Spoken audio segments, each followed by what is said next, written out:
Okay, here we go. I think we're all set. Okay, hello, welcome to episode 236 of the Self-Help Podcast with me, Ed Lamb, and my good pal, Sean Orford. How are you, Sean? I'm doing well. If we're on 236, we must be approaching 5 years of these. Is that right? Is my brain working right? Come on, should we do some quick 52? 260 would be 5 years. Yeah. So we're not far off. We're getting there. Yeah, well. We're getting there. And all for nothing. Only kidding. Kidding. It's been an absolute pleasure.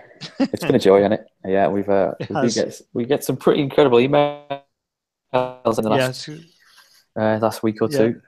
So we're making a difference, I think. But we're having fun as well, aren't we, Sean? Yep, that's good. We're talking this week about environmental anxiety, something which is pretty high up on my list of worries and issues. Not that I have many, but quite deep in that field of interest and what have you. So I've got plenty to talk about there. Shall I just mention quickly, as I always do, liveinthepresent.co.uk is our website. Take a look for all the links, show notes from this episode and all previous episodes as well. If you put your email address in the box, we'll send you weekly alerts as soon as these episodes go online, and you'll also get some free meditation files and a discount code for our book, Live in the Present. Not too shabby, eh? Very, very good. Sean will have written or has written a blog post to accompany this as well, so that's probably worth looking at too, if reading's more your thing. But yeah, what you've been up to, Sean? You're still away, obviously. We're talking thousands of miles away, aren't you? Yeah. We're at the point where the hospital that I'm involved in is about to open. We've got about 5 weeks to go, I think, before we actually start the opening. So it's like the big push now. Everybody is, working hard. You can see that sense of people really getting a crack on, but also getting kind of a bit agitated and worried. And is it going to, all that kind of stuff, getting everything to work. But it's good. Wow. It's good. But is it going to open regardless, or is there anything that could hold things up, or is it just... No. It's going to be there. I went to the main sort of restaurant canteen place, which is absolutely incredible. It's like a 5-star restaurant. Where do people go at the moment if they're ill? I take it there's another hospital they have. There is a general hospital. This is more of a specialist hospital for mothers and babies. So okay, wow. But it's good. It's good stuff. Good luck happening to all involved. Nothing is exciting going on in my life, just usual. Well, preparing for Christmas. We haven't quite got our decorations up. I don't know about if it's just me, but a lot of people have their decorations up really early this year. Mike, who's sitting opposite me now, staring at his phone. I think he got his up in like mid-November from his Facebook little video he put up. And why not? Why not? Yeah, enjoy it all. Have a 30th, he's not in it, so that's cool. But yeah, we're doing ours this weekend, and the kids are getting excited, so it's all good, isn't it? Yeah, it's good. Good, I love it. Let's crack on with this week's show. So this is something I wanted to talk about. We did also have an email from a listener who is concerned, as many people are, about kind of environmental issues and what have you. And I mean, to a certain extent, the world has always been like seconds from doom since the 50s or who knows when. But things are ramping up at the moment, and politically things are all over the gaff, but environmentally as well, the warning signs are getting more and more serious, seemingly, or maybe not. What do you stand, Sean? What do you think? I think that I think it is a stupid stance to take to believe that the world isn't getting hotter. The issue that comes in behind it is like, why is it getting hotter?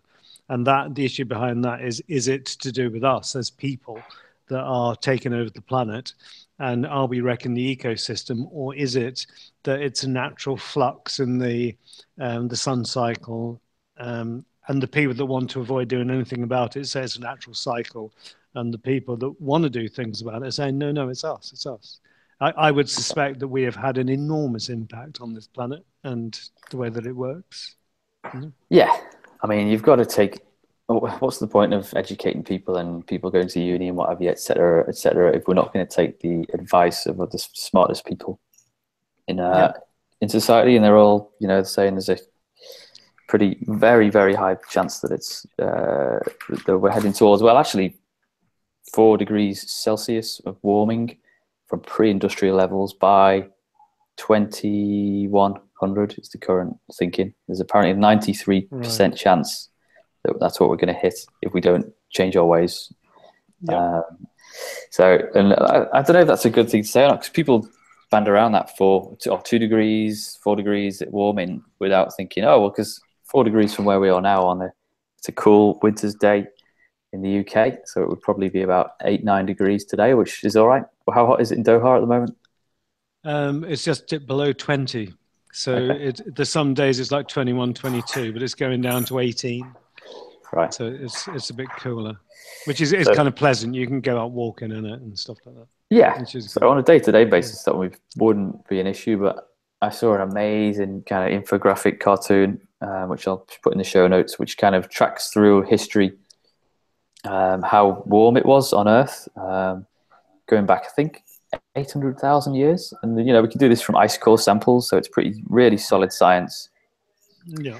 So 800,000 years ago, or 200,000, I can't remember. I think it was 800,000. It was 4 degrees cooler. Right. And that was all obviously sun cycles and all that. And when it was 4 degrees cooler, the city of Boston in northeast United States was under a mile of ice. And the glaciers kind of reached New York before they ended. So if we're 4 degrees warmer, that would suggest that we're likely to be under quite a bit of water. So it's kind of like... But we know, don't we, that towns like London, bits of LA and stuff like that, or California, all disappear if the water rises. And there's loads and loads of island nations that will disappear. So even if there's only a 5% chance, which is a much greater chance if you look at stats, it'd be worth doing things a lot quicker than we are now. I don't want to talk about the science too much, because that's it's set in stone, and if you're not on board with that, then I can't help you. What I want to talk about is it worth getting worked up about it and getting anxious about it and depressed? I think that people do get anxious and depressed about it, but I think that it's the issue of you can do things that you can to change things that you can. But you have to allow the world to be what it is. Now, the thing for me is that creation is neutral. It doesn't really care that much about what the version of life is that's being manifested. And if human beings die out, well, there will be other life that will come in behind, And in the same way that when the dinosaurs died out, the mammals came in behind. And human beings do seem to be silly enough to be able to wipe themselves out. We could do that. We seem to be that bonkers. So there's a podcast called Warm Regards, which is like a environmental science podcast. And one of the people that presented it, it's been going for probably about a year, I think. I haven't listened to it that recently, but it's a really good, informative show. But one of the presenters of that podcast, scientist, I can't remember the person's name, had to quit with depression because they were that in the dumps about the stuff they were reading on a weekly basis. They got seriously depressed and had to quit the show, just take some time out from it. Just getting way too much for them. So how can we take the energy that we're getting, that perhaps we're wasting, and use it for good? What do we do? I think that we're back to mindfulness. We need to be mindful about what we're doing, and looking at what is our carbon footprint. What effect am I personally having on the planet? And that does come down to what am I eating, what am I wearing, where am I going, how am I traveling? There's a whole load of things in that we need to look at for ourselves individually and make decisions about. Mm-hmm. I mean, you cycle, don't you? You're a cycler. I am. Yeah. Well, a weekday cyclist. And it's kind of funny. In the UK, apparently 2% of commuting journeys are done by bike. In Holland, where it's obviously that's kind of they're the world leaders. I think 50%, or maybe 50% of kids that go to school are by bike. But anyway, loads obviously people. It's just the default way of getting around. Right. Uh, It is very I flat love it. there, isn't it? Yeah. That's actually a bit of a myth. So it's not as flat. I mean, Is it not in as the flat? south of, it's not as flat as people think. And even in the Right. south of England, it's just the same kind of topography as Right. of the Right. Netherlands. Right. Um, Interesting. but yeah, it's kind of interesting the kind of mindset. I tell some people that I cycle to work, and they say, "Oh, where do you cycle from?" And I say, "Oh, Birmingham," which is like 4.5 kilometers. No, 4.5 miles, but Yeah. depending on which route I take. So I can do it in 15, 20 minutes. I really enjoy it. But the looks on people's Yeah. faces sometimes when I tell them that I ride to work, they're like amazed that I've managed to make it that far using And you're nothing but still my legs. alive. Yeah. And to be fair, like I used to have a job where I walked to work every day. Yeah. And it took me about half an hour to walk, and Yeah. even that was before I cycled. And I don't know, I grew up cycling, but I could have Mm. saved so much time and energy riding to work then. So I just think for a lot of people, it's just they don't even think about it. Yeah. And I'm doing the school run every day, you know, and I'm seeing cars piled up all over the grass verges and seeing people drive, you know, drive the kids half a mile to school and just get involved in this huge traffic jam, getting all tetchy and edgy, trying to get the kids unstrapped and strapped in. And that's myself. so I try not to judge them too harshly, but it's like, what are you doing? You could have walked, and like, when it would have been quicker as well. Living in Qatar, the driving is because you can't go on the situation where you can easily walk anywhere, so you have to go in a taxi. So everybody's in a vehicle. Yeah. So, I And mean, there city. aren't I'm guessing. pavements, but also the heat. Oh, sorry. I'm guessing a town like city like Doha is just not set up for walking and cycling at all. Like things are too certainly far not apart. cycling. Yeah, Is there a bus they are system, tram? they're putting in trams and underground trains. Right. So, yeah. Okay, cool. Because I remember I went to the States on a honeymoon, and the last leg of the trip was well, actually, the first leg was San Francisco, which is a really beautiful, almost European style, compact city where it's quite easy to walk everywhere or cycle or obviously hop on a tram. Yeah. Then we drove south and got to LA, which is this huge, sprawling city, and you can't really go anywhere without a car or a taxi. Even the bus system isn't really set up for getting across town because it's just too big. So I think there's a chap I follow on Twitter called Alex Steffen. He's a US campaigner and writer, and he talks a lot about how we need to kind of reconfigure our towns and cities so that, you know, we've got that European style Mediterranean town where you've got a little plaza where people congregate at night time and people live within, you know, a quarter of a mile, half a mile of that, with shops that they can walk to. I think at the moment it's just too much. We're too spread out, if you know what I mean. So he's a really good one to follow. One of the things about any town is you have to have alternative forms of transport. There have to be good public transport. Yeah, if there's not good public transport, then really you can't do anything, can you? Yeah. You know, you've got to get a vehicle of some sort. And on the list of stuff that you've put on the thing here, you put rewilding. What's rewilding? Yeah, that's it's a campaign, a movement I heard of from Georges Monbiot, who's an environmental writer for The Guardian. Writes some really good stuff in there, and I hang on his every word. But rewilding is basically a campaign in the UK and throughout the world to basically take all the land or a lot of the land that is currently used for farming in a lot of ways. So sheep, hill farming. So at the moment, you know, you go to the Lake District and you might look at it at the moment and think it's beautiful, all these rolling hills of grass. But really, those hills should be forest. Covered in trees, yeah. They should, and the natural state is to be, woodland. So it does look beautiful, but it's not its natural state. So we kind of rewilding is a movement to. Obviously, we don't want to see farmers at work or, you know, people's livelihoods at risk, but there's a huge amount of carbon that could be soaked up out of the sky and turned into trees in this country in particular instantly. Yeah. So, rewilding. Take a look.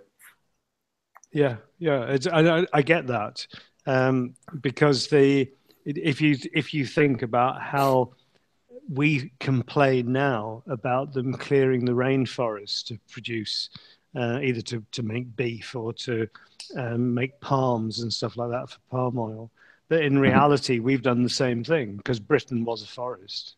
Yeah, And there's only a few forests left, aren't there? The forest of Dean, and like there's a bit of Sherwood forest left. But I mean, in the main, they've gone.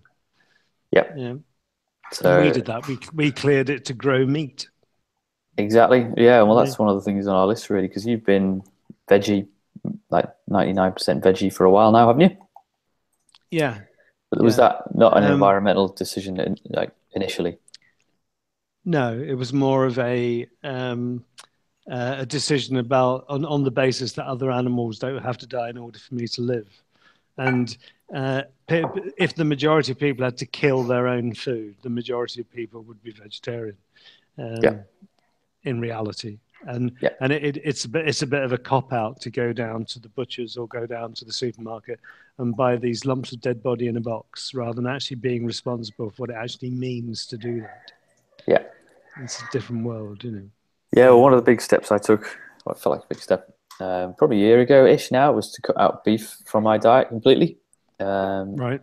and it's just been kind of, well, it was environmentally driven initially, and I just saw a graph last week actually, which shows how inefficient beef and lamb basically are as forms of like as food for human consumption. So, and quite interestingly, Yeah. like chicken Yep. is all right to be fair, um, which I still eat a bit of. But yeah, again, I tell some people that I don't eat beef anymore, and they're like their jaws hit the floor. It's like, how do you survive? But it's not that hard. And you know, if I go to someone's house and they're cooking and they serve beef or a burger or something, I won't like throw it back in their face. I will be Yeah. polite and Yeah. eat it, but I just don't purchase it anymore. And I'm still standing a year on. Yeah. I don't think we need to be food fascists. It's having that consciousness about um, what are you eating and what are you it isn't just the meat, because if you eat dairy products then you're actually into beef production anyway. I mean, Yep. milk comes from cows and cows are there to create the part of the beef cycle. Yeah, I So guess it's it's so easy to kind of start ripping yourself to shreds for being terrible. But even if you're making small little steps, over the course of a year or a couple of years, they can start to really add up. Especially because I've been chatting, because thankfully I've got a missus who is on board with it and has taken to it quite well actually, and she started doing the weekly shop and buying corn and stuff and veggie yeah, alternatives for the whole family. So I like really grateful for that. But yeah, it's been really quite simple to slot it into our lives really. So even she's a teacher and she chats about all sorts obviously at lunchtime with her colleagues, yeah, and I sense it as well. There's a lot of people taking similar steps really. So all around the world, think of the impact that it's making. yeah. um, we shouldn't get too down about it. I think we're getting there on the right track, aren't we? We've got to give it a real Yeah, push. we need to stop using so much plastic is number one, and stop Yeah. putting it in the sea, which is number two. Yeah, I know there's been quite a bit of that on the telly recently, hasn't there? It's Blue crazy. Planet It's 2, is crazy. it? Yeah. But the How does it amount of actually? plastic, Come on. how does it get in there? Yeah, that's what I was asking. I haven't seen the Blue Planet documentaries yet. Like, I can see the plastic floating around in the sea. How is it actually? Are countries or companies just dumping it in the sea, or is it just all blowing in the wind? It's both. It's both. There was quite a long time when countries were taking rubbish out into deep sea and dumping it out there. But a lot of it gets No. washed down. Yeah, but a lot of rubbish gets washed out down the rivers and out into the sea that way. Wow. And it's the plastics do, even the plastics that are quite resistant, bacteria will eventually eat them, but it may take thousands of years for it to happen. Yeah. And it's what's left at the end, because I mean, so many animals in the sea are ending up with plastic in their gut, and when they are post-mortemed, as it were, you can see that the plastic has had quite a detrimental effect on them. It's crackers. Yeah, I've seen some cool little contraptions being developed there. Obviously, as people try and figure out solutions. There's this like a floating bin that I saw that a company's developed, and it kind of floats on the surface of the ocean, and the water kind of laps into it, and it's filtered, and the plastic kind of gets stuck in the bin. But obviously, it continues to float, and then they get emptied out every now and again.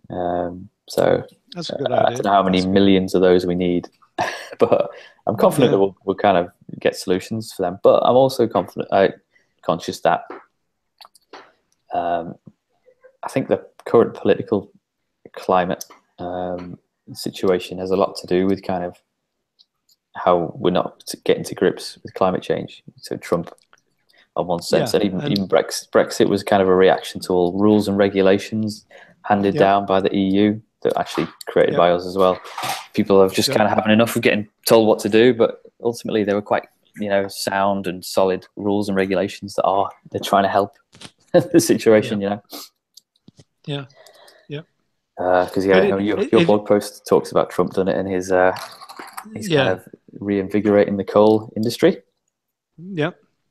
And you can't dispute the science around what happens when you keep burning fossil fuels. It's it's one of those crazy things because it's a double whammy. We've removed the trees, which were the lungs of the earth, and we carry on pumping the carbon into the atmosphere. Yeah. So it inevitably carbon and methane that's coming from the cattle's burping and farting is. Because methane turns into carbon in the end in the atmosphere. Right. Okay. The way it processes. So it's like we are in the process. If we don't reverse it, well, we will actually take away our ability to sustain our own lives because we won't be able to produce the food. Mm-hmm. Yeah. So how one way or another, it will get sorted out. Yeah, exactly. Like you say, the world. A lot of the time, it's kind of framed in the way that the world is going to end, but it's not. The world doesn't care, does it? How hot? I mean, the world might end up like Mercury, just like this barren rock, too hot, floating through space. But the world won't care about that because they'll be quite happy spinning around doing its thing. It'll just be us that won't be there anymore. Yeah, and one of the things that you find is that even on very hot planets, bacteria still survive, so that life carries on in different forms. And it was a bit like when the dinosaurs went, which we assume was in response to an explosion of a volcano that blanked out the sun. There is evidence that dinosaurs did actually live for much longer than we think they did. Right. And they were on the planet when human beings were developing as well, or when the kind of primates were developing. So what's the right balance then, Sean? If the folks, we don't want to bury our heads in the sand over this, or do we? I mean, how do you conquer the anxiety of this? Is it just by doing your bit and every day? It's the issue about you can't change the global situation, but you can change what you do. And if enough people change what they do, then it will have a global effect. But it's being conscious, isn't it? If you go to the supermarket and everything comes in plastic containers, which is mad. I don't know why they have to be in plastic containers, but if they are, then it's ensuring that those plastic containers are recycled. Yeah, and maybe buying things that aren't in plastic containers would be good. But it's the issues of how do we heat our houses? What are we using? Can we be more insulated so we need less heat? And can we do things like solar panels that would either be hot water panels or would it be creating electricity? And so, I mean, there are lots of things that we can individually do, like you're saying about, why do we take the car when we could walk? Or why do we not use a bike rather than using a car? Those things are things that we all can do. Is habit, isn't it? Yeah, I mean, I used to drive a lot to the local co-op, which is less than a mile away, half a mile, maybe 3/4 of a mile. And I used to drive all the time, just nipping the car, and for that 1/4 of a mile, not a huge amount of crap's coming out the exhaust pipe, but at times that by 100 over a year, and times that by 10,000 people in the world doing it. adds up. Yeah. But now it's like just default for me. I do not even think about driving. It's just I get on the bike, I'll shove a plastic bag in my pocket, and off I go. But every country that you go into, there are thousands of people rushing backwards and forwards in cars. Like if I look out the window now, down into the streets of Doha, there are just nose to tail cars going rushing backwards and forwards, and it's like it all day. And where are we all going? Well, why are we rushing to go places so fast? What's that all about? Because people didn't do it. People went as far as you could walk, or as far as you could go on a horse. And suddenly we've got to do these huge distances, and we must get there, and we've got to travel. And yeah, why are we doing that? I'm subverting the mind of my little boy Will, because I ride to school with him every day. We both hop on our bikes, and then I head off to work after. But I'm kind of subverting his mind by because we get onto the busy-ish road. We're kind of cruising past all these cars that are stuck in this big long line as we kind of cruise along nicely, having a lovely chat. And then the lollipop man will kind of stop them again, and we'll take our time going across the road because the cars can wait. No rush for the cars. And then even sometimes there's like a little short cul-de-sac that leads up to the school where Will is. And I'll take him onto the road because usually there aren't any cars there anyway. And even if there are, I'm trying to teach him slowly, just to kind of how to ride on the road and be wary and what have you. And if there's a car behind me waiting to find a parking slot, then I'll just stick my hand up politely and say, hang on, just here, so wait your turn. So, because I'm quite a big cycling advocate. There's a Chris Boardman, the Olympic gold medalist, Wirral, a good Wirral fella, Chris Boardman. He's a cycling czar for Manchester now, so I follow him on Twitter. Right. So he's desperately trying to get funding and think of ways to get lots and lots more people in the UK riding to work and what have you. So he's fighting quite a battle. But he's a good guy. One other thing which is a really quick win, I think, for your carbon footprint is to switch your energy supplier, because there are 3 or 4 renewable energy only electricity suppliers. So I'm currently with one called Octopus Energy.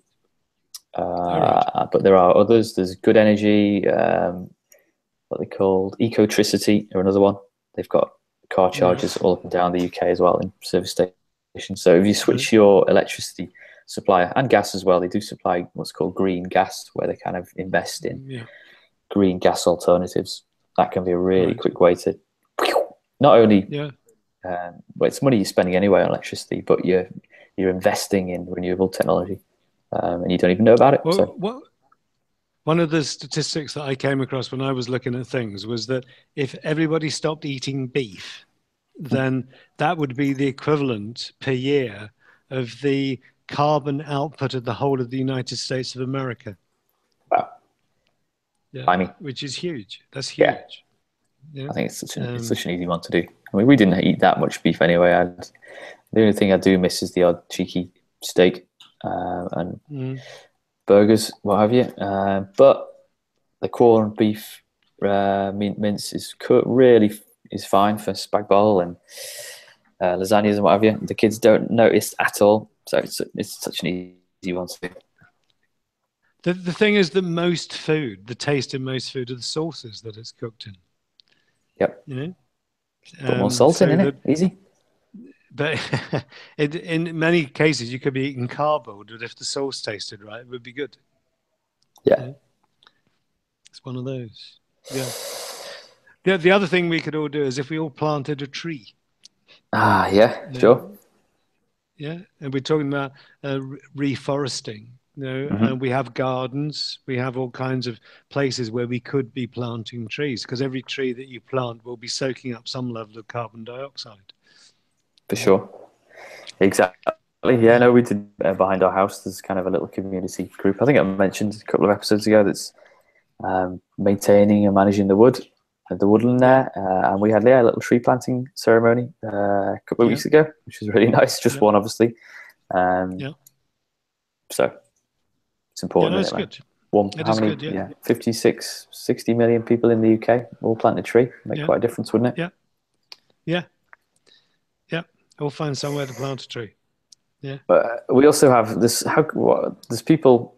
Well, there's one person in particular, this Elon Musk fella, who I'm a bit of a fanboy of, who just have this kind of incredible maths and physics genius and ability to get things done. We can't all be like Elon Musk, but we can do our bit, can't we? You haven't got your electric car just yet, have you? You've got a Tesla, have you, Sean? Yeah, I got one out the back. Yeah. My first step will be to get an electric bike, I think, because I could do a lot of the stuff that I do on the Wirral on an electric bike, but I couldn't cycle because I'd end up arriving at places very sweaty, and I couldn't do that. So, but having a bit of assistance, so I didn't have to get so sweaty, would be quite good. I've looked into a few of them myself. Actually, there's even things starting to come out now where you can buy a little motor and a battery that straps onto any bike, so you can turn any bike electric. So that kind of technology in the next few years, I think, is going to be more and more prevalent, I would say. But yeah, for sure. Yeah. Cool. Do you when you do your cycling to work, do you arrive kind of sweaty and unkempt? Not really, no. Especially not this time of year when it's quite cool out. I don't push it too hard. I take my time. And I arrive, when it's cool, sub 10 degrees at the moment, I'm fine. In the summer, I can, arrive a bit hot and bothered. We do have a shower here at my building, which I haven't actually used, but it's there if I need it, which is cool. But yeah, generally, no, I just take my time. It's like, I don't know, I'm generally not in that much of a rush to get down the hill. And even though I'm not, I'm still, going past queues of cars and ducking in and out of traffic and all that. So, I love it. I've grown to really enjoy my little ride in. Yeah, no, it's good. It is good. Yeah. So, go on. The other thing you've written down here is Friends of the Earth. Okay. And what are you thinking about them? I'm thinking it's worth looking them up. They've got local chapters all over the country. I didn't get him. I haven't been to one yet. There's a Liverpool one, but I'm going to hopefully go. I'm not sure if there's one before Christmas, but anyway, because I've got some ideas I want to chat to them about. But yeah, I would just try and get involved in a local group like that. What did I do through them? Yeah, there was a clean air kit that I ordered. I saw it on Twitter about a year ago, actually. And so for 10 quid, they took a donation, and you also got sent this clean air kit, which I strapped to a pole outside my lad's school for 2 weeks, as per the instructions, and then cooked it again, put it in an envelope that was all supplied, and they sent it. It was sent to a lab to check the air quality, to see how good it was and how close to like illegal limits it was. So, did you get feedback on what it was? I did, yeah. So it was basically 50% towards the illegal limit of carbon monoxide, is it, or no, nitrous oxide? Okay. That comes out the back of diesels on a lot of cars. So you can have a look at it. You're either 50% good or 50% bad. I think ideally, obviously, you want the air to be perfectly clean.